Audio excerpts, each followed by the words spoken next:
Hello there and welcome to our Shield of the Sun video. In this video, this is another part for our series involving the war in heaven.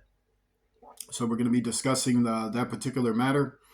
So in this for this particular video, we're now going to be studying a chapter in Job 39 talking about the war in heaven and talking about mankind in that early period. And so to understand, we were already discussed how mankind was created before the creation of the earth, before the creation of the universe that we know. And thus they were also there when the foundations of creation were also being created and made. And God was creating things for his creation to work with, to follow his commands as seen in Genesis and applicate. And in the midst of all of that activity, there was a massive war in heaven. And that war actually then ended, and mankind was casted out of heaven for rejecting God. So now in chapter 39, it's going to talk about events regarding all of that. So go with me into verse 1. Knowest thou the time when the wild goats of the rock bring forth, or canst thou mark when the hinds do clave? So it's interesting. So was mankind only learning warfare in heaven? No. So Genesis 1 tells us that when mankind was created, they were created actually to be persons of the gifts of the mind. They were created to be intellectual. So they were created to be scientists. They were created to be engineers. So they were created to be calculators. They were created to be writers and inspirers, those who replenish, multiply, and things of this sort. So they had education, they had school, they had schools, and they had to go and learn the things that God wanted them to do in heaven. So then we have this: canst thou number the months that they fulfill, or knowest thou the time when they bring forth? And why is there question marks behind it? It's because you do know. There was a time when you had a job in heaven where your job required you to regulate the fields of creation, and that involved the animals too that would come to those fields of creation, and you're going to be learning things about that, the elements and life that God created. So they were being educated while there was also a war going on. So first they got their purpose on that end, and their purpose was to be fulfilled in time, but all the plans got disrupted because of a massive war. As that massive war went on, mankind still had their job to do. So then we have this, including the powers and the angels as well. They bow themselves, they bring forth their young ones, they cast out their sorrows. Their young ones are in good liking, they grow up with corn, they go forth and return not unto them. Who have sent out the wild ass free, or who have loosed the bands of the wild ass? Whose house I have made the wilderness, and the barren land his dwellings. So it's telling you about the work that these persons, these sentient persons, powers, mankind, angels, were doing regarding the fields of the fields created by God. And this wilderness is actually referencing the universe and the life that would go into the universe. He scorneth the multitude of the city, neither regardeth he the crying of the driver. Okay, so what's happening now? So like I stated, while this is going on, there's a war also going on at the same time. So war erupts, but the work still continues. So as the work continues, we got this. He scorneth the multitude of the city. So we got someone evil, and it's believed to be referencing Lucifer and his horde. So what Job 39 was telling you about are actions of fallen angels like Lucifer and the devil, and how Lucifer and the devil, when they would get together, they would disrupt the work that was being done, or sabotage or act in corruption to the work that was given. So this is what we got. He scorneth the multitude of the city. So that means instead of coming there with blessings, like I bring blessings upon you, he comes to curse the animals and the people of there. Neither regardeth he the crying of the driver. The range of the mountains is his pasture, and he searcheth after every green thing. So that is letting you know about an enemy that approaches upon the animals.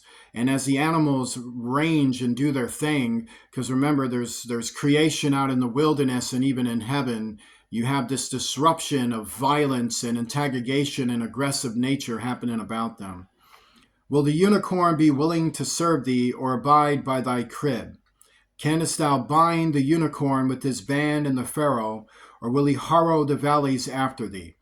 So what's interesting is that first you have to understand, is there a unicorn? Yes, there was. There was a unicorn. It did exist. It's believed it still does exist.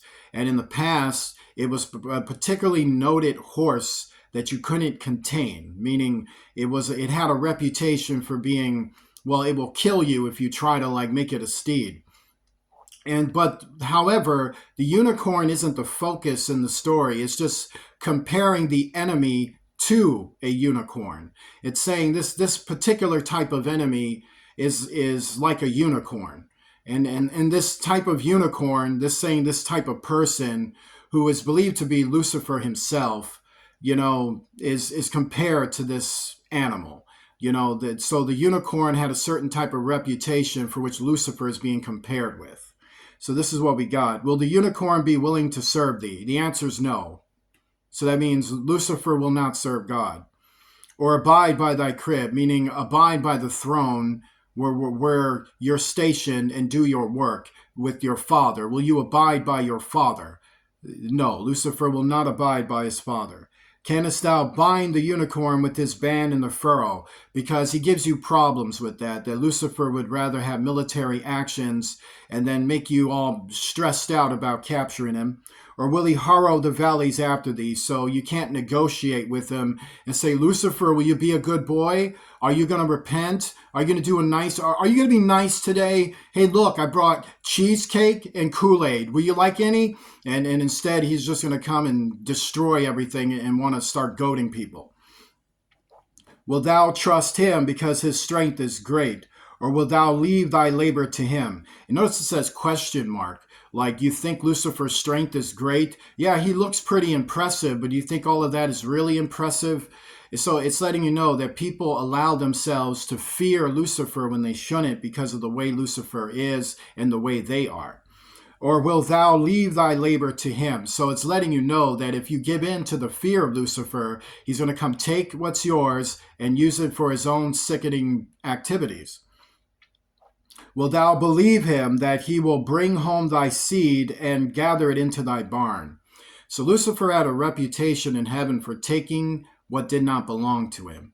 So during the war in heaven and even before it, according to Jesus Christ's own words, Lucifer was a murderer from the beginning. So that means he was a robber, he was a destroyer, and he was one who inflicted pain on people, the type of death where it happens over and over again.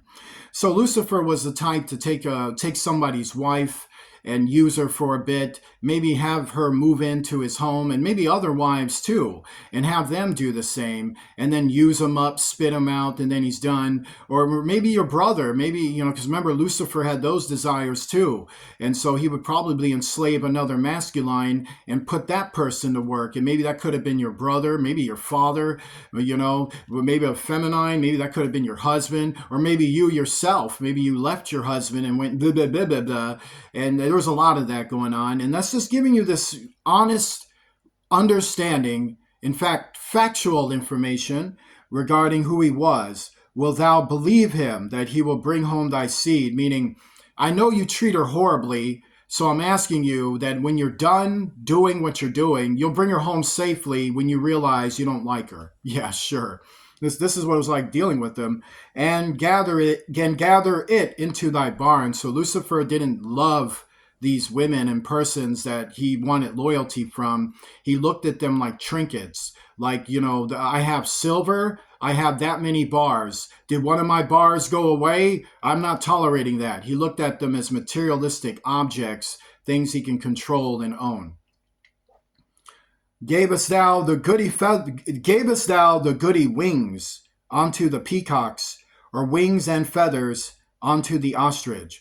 So it's letting you know that when Lucifer made love to these feminines, he changed the way they were. So it's letting you know that when Lucifer would get with a woman, the woman would feel blah blah blah, and it's not to be all jerkish, but to understand, she would probably give her heart, give her time, give her energy, because feminines, that's how that is. Females want to love on you when they like you. So what happens is Lucifer knows that. So when they go into for the love and all of that, when Lucifer goes and copulates with them and things of this nature, they're like peacocks now, wings and feathers onto the ostrich. So he ravages them, he rapes them, he tears into them, he has a way of being he is an animal with no sense, and thus he will act like an animal with no sense with his coupling. And then what you got with this is that he corrupts the women that are with him. So he turns them savage, he turns them animal, he turns them into unreasonable persons because he is an unreasonable person. So this is what it's revealing to you.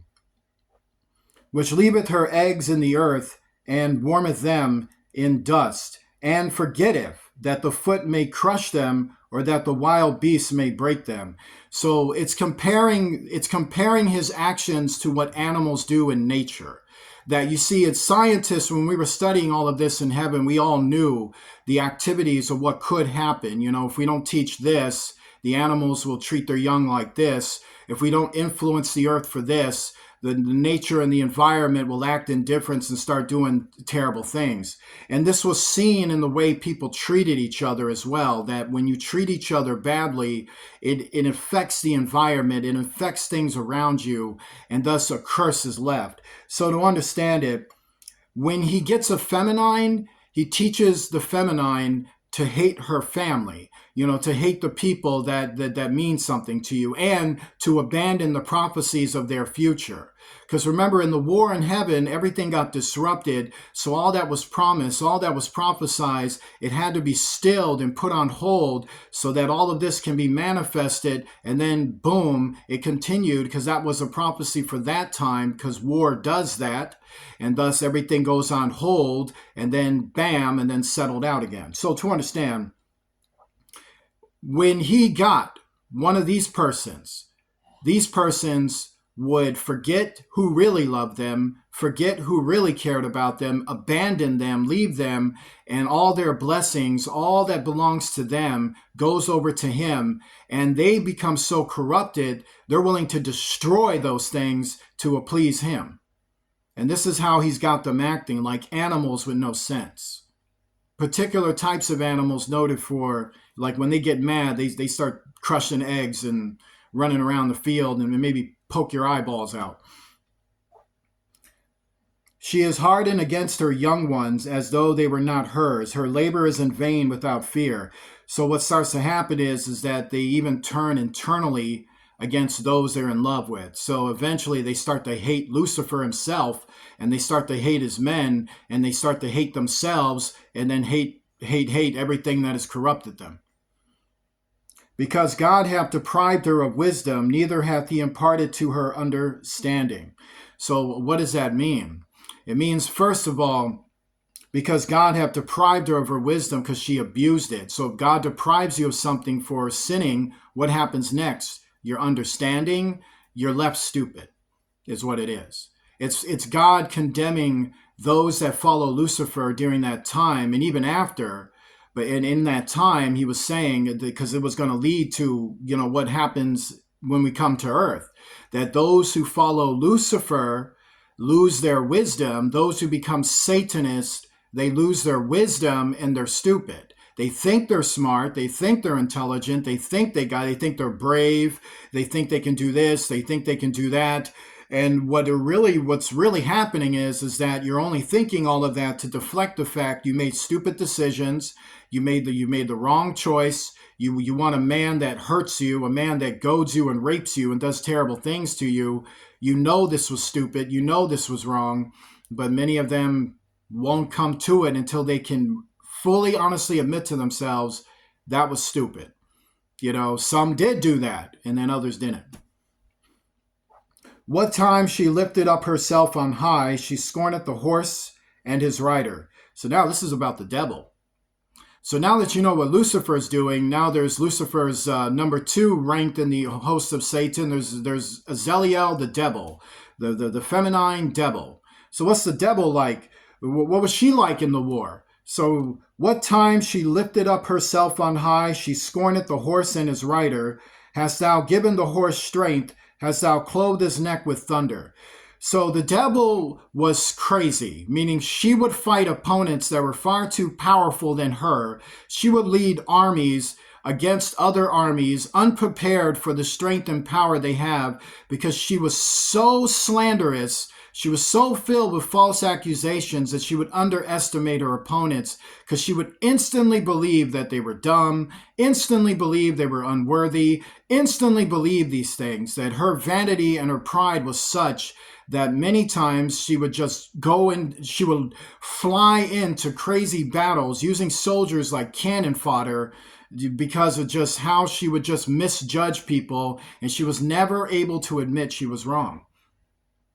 Canst thou make him afraid as a grasshopper? The glory of his nostrils is terrible. He pawneth in the valley, and rejoiceth in his strength. He goeth on to meet the armed men. So it's actually also describing a battle where the devil took on this opponent, and this opponent knew that she was just nuts, that you actually think that their strength depends on you. You actually think that their powers and their abilities depends on you. How? Well, what makes you think that? You're a nut. And of course, she believed she was a god. She believed she was a goddess. She believed she believed that she had evolved into some form where all forms come from her. She was just a nut. And so she did. She believed crazy stuff. She thought she was everyone's mother. And thus it was like, no, you're not my mother, so her opponent is mocking her. He mocketh at fear, and is not affrighted, neither turneth he back from the sword. The quiver rattleth against them, the glittering spear and the shield. So her opponent that day wasn't impressed with anything she came with. She came with energy spears, she came with energy shields, she came with firing projectiles of all manner of energy, of energy compulsion and implosions. He didn't care. He swalloweth the ground with fierceness and rage, neither believeth he that it is the sound of the trumpet. Meaning, once he saw the attack go down, he had a way to evade her frontal attacks, flank her, come up from under her, and just devastate her army, and devastate her, and devastate all of them, and knock them all back, and start tearing into them. He saith among the trumpets, ha ha, and he smelleth the battle afar, the thunder of the captains and the shouting. So her opponent that day was like very happy to defeat her. He really couldn't stand, obviously this person really couldn't stand the devil, and he really couldn't stand Lucifer. So he hated Lucifer, he hated the devil, and when he had an opportunity to fight them, he was always laughing at them, joking, and just destroying them. So he had a rage, a mocking rage in the midst of his military engagements, that he went after captains, he went after her best, he went after the strongest, and embarrassed and humiliated them, and then tore into the rest. And he liked to do things in the midst of the battle to show off, because he hated them. Doth the hawk fly by thy wisdom, and stretch her wings toward the south? Doth the eagle mount up at thy command, and make her nest on high? So it's letting you know that this person had feminines in his army. So the devil was opposed by girls that this person knew. Doth the eagle mount up at thy command, and make her nest on high? So, and then it must have aggravated the devil that this guy's like saying, well, I got women in my army too. Yeah, they listen to me. They don't listen to you. Yeah, I know you want to be Mrs. Butch and all, but they don't listen to you. They don't listen to you. You're not their girlfriend. They're not into you. They're not like that. They don't listen to you. They listen to me. They're into me. They like me. Like, you recognize these girls? Yeah, now they're my girlfriends. You recognize these virgins? Yeah, now they're mine. And I'm going to have them up here nested up, and then all of them, they're going to shoot you down from on high. Let's have some fun. She dwelleth and abideth on the rock, upon the crag of the rock in the strong place. From thy she seeketh the prey, and her eyes behold afar off. So this is now, it goes into 28, it talks about the devil. So when the devil sees this action, the devil then reconnoiters and takes cover, fortification. Now they're trying to prepare themselves for the incoming attack. From thy she seeketh the prey, and her eyes behold afar off, but she's not doing very well. Her young ones also suck up blood because she left them out there to be defeated and destroyed. And where the slain are, there she is, because the devil doesn't care about them. Once they're used up for their purposes and they've been defeated, the devil cites them for failure, leaves them to be destroyed and defeated, and she stays hiding in a rock like, I'll get you one day, and do all that crazy stuff. So with that being stated, join me in a prayer, and we'll save our next for our next video. Our Father, who art in heaven, hallowed be thy name. Thy kingdom come, thy will be done on earth as it is in heaven. Give us this day our daily bread. Forgive us of our debts as we forgive those who are our debtors. Lead us not into temptation. Deliver us from evil, for thou art with us. For thine is the kingdom, power, and glory forever and ever. In the name of Jesus Christ, the King of heaven. Amen.